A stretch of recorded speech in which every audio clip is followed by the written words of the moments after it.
अल्लाह ताला जे फज़ल करम सां ही दारुल उलूम मुजद्दिदिया अनेमिया जो जलसो दस्तार फ़ज़ीलत 46 आहे, जंहिंमें हिन साल अल्हम्दुलिल्लाह 80 आलिम सगोरा जिन सनद फ़राग़त हासिल कई आहे, जिन दौरे हदीस दरस निज़ामी पंहिंजो मुकम्मल कयो। पूरे सूबे सिंध, पूरे पाकिस्तान जा ये शागिर्द हुआ, जेको चइनी सूबनि जा शागिर्द जिन सनद हासिल कई, दौरे हदीस जिन मुकम्मल कयो, उन्हनि जी दस्तार फ़ज़ीलत थी। मुल्क भर जा उलमा ऐं मशाइख़ तशरीफ़ फ़रमा थिया, उन्हनि पंहिंजे हथनि मुबारकनि सां इन्हनि जे मथे ते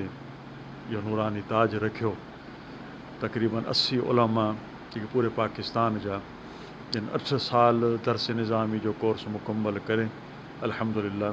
उन्हनि पंहिंजो जेको सो इल्मी जेको सफ़र उहो मुकम्मल कयो।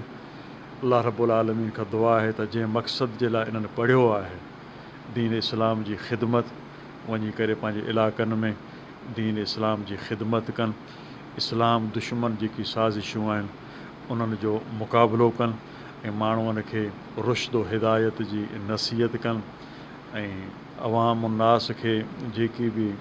दीन मुस्तफ़ा सल्लल्लाहु अलैहि वसल्लम जा पैगामात आहिनि, तालीमात आहिनि, उन्हनि जे मथां उन्हनि खे तरग़ीब ॾियनि ऐं शरीयत जे ख़िलाफ़ु जेके बि कम आहिनि उन्हनि खां उन्हनि खे तरहीब ॾियारीनि। अल्लाह रब्बुल आलमीन खां